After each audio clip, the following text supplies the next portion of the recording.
Here with me is the Chairman and Chief Executive Officer of Cargill, one of the world's biggest commodity traders and processors out there. Gregory Page, thank you so much for sparing your time. Good to be with you. So how is Davos for you? I believe it's not very cold, knowing where you come from. It's a beautiful city at a beautiful time of year for someone from Minnesota. So it's great to be here. Absolutely. Everything's relative, so Yes. Indians would differ. But anyway, let's get back to serious business. In terms of opportunities, how is the global commodity market looking and processed food market looking to you?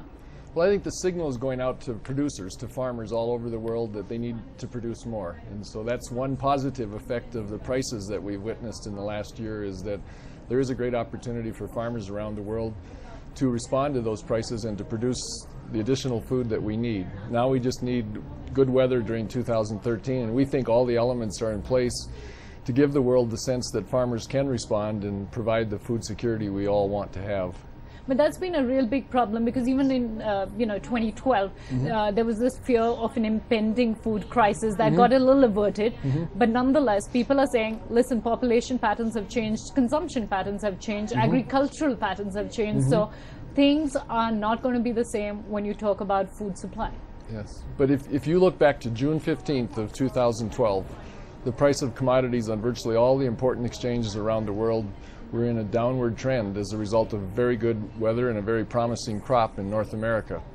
The rain stopped, particularly in the area of the world where I live, Iowa, Minnesota, Illinois, and that small change in global production, which probably amounted to less than 1.5% of total production of grains, oilseeds, and the basic building blocks of the food system, that modest change as a result of a weather pattern which was quite severe, certainly in the Midwest of the United States, led to a 25 or 30% increase in the price of many food commodities and put the world back on edge about its food security.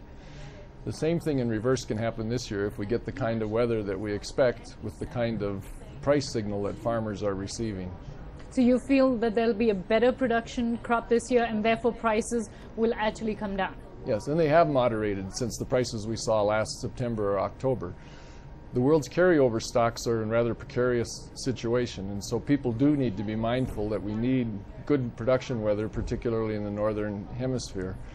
So we do have very low stocks, which should cause us to be cautious, to keep our eyes alert, but we also have all of the elements in place in terms of the price signal that farmers are receiving to raise, I think, what could be the biggest crop in the history of mankind. Again, it's a weather issue. But okay, no one knows that better weather than Indian consumers and farmers. Absolutely, it's a yearly issue for them, and really the mercy of gods, as many would say. But when you talk about commodities, which commodities do you see benefiting the most in 2013? Three commodities which you feel benefit the most this year. Certainly soybeans, and so oil seeds. We've raised a very good palm oil crop, and consumers in India are benefiting from that already.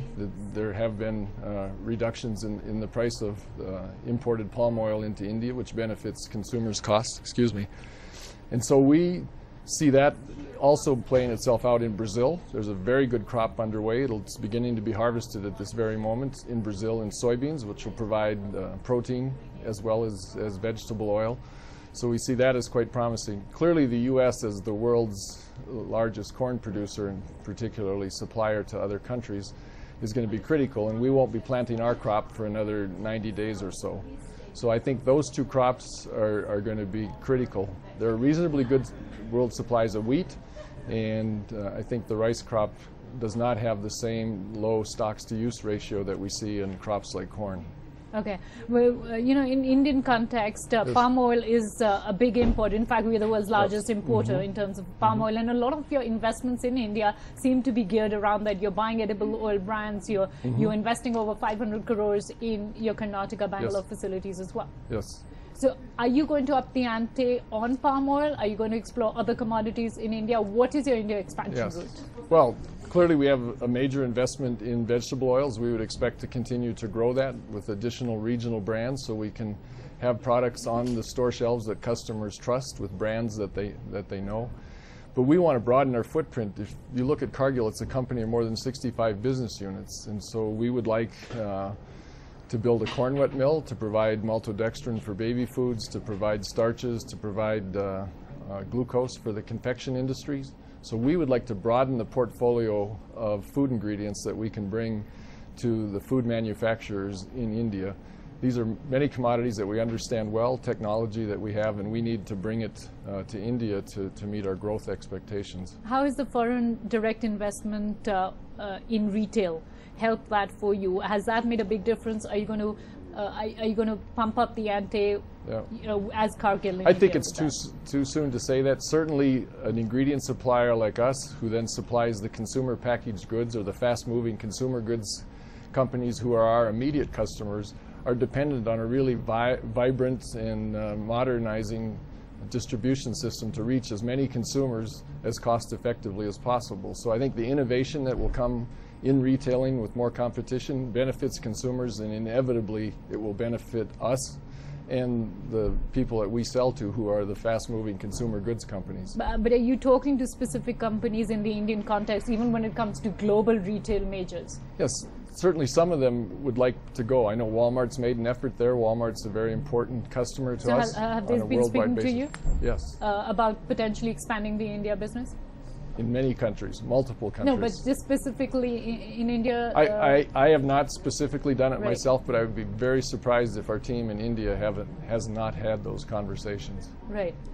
So a lot happening on the global retail landscape as well coming into India, but you're not going to make a huge dive straight off. You want to wait and test the waters a bit. Well, we have to grow along with the growth in consumption, and so we are a responder to the demands of consumers. And so as those grow, we are prepared to invest the money to provide the ingredients that our clients, the fast-moving consumer goods companies, need, or in some cases the retailers with their private labels. Okay, I'm going to ask two quick questions. All right, So good. first question, in the Indian government's policy, are you happy with all that? Are you happy with the regulation? No, I think in every country there's going to be an opportunity for a conversation about how to move forward as consumers' well-being, as their incomes improve, as their expectations change. And so we don't operate in any business where we have a perfect business environment. But I think that in India that we find a government that clearly is extremely sincere about providing for the caloric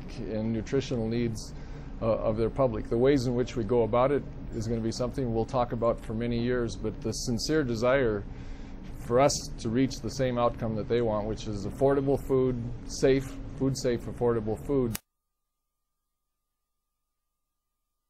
The end is the same. The way we want to get there may have some differences. Okay, and one final question. Where would you rank India in your global investment priorities? I have to be careful because we're in 67 countries, and That's what I'm asking you yes, about. and so if I rank you fifth, I'll have 62 countries that are upset.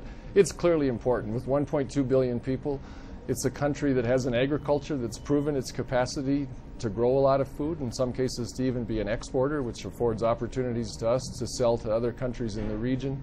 So if you take the economic growth in India, combine it with the population and the demographics of that population, and then with the agricultural prowess that we see can be developed and emerge there, those are three ingredients that have to put it in the upper part of the league tables for Cargill. All right, thank you so much. You're welcome. And we hope Cargill Yes. finds more investment opportunities in India and expands that 500 crore investment to much more. Thanks for that Thank you. good wish. Thank you. India's #1 news app. Just got even better. Download NDTV's new app. Fully optimized for Retina display. Full screen view. Faster response time. And Sudoku. NDTV's new iPad app. Download now.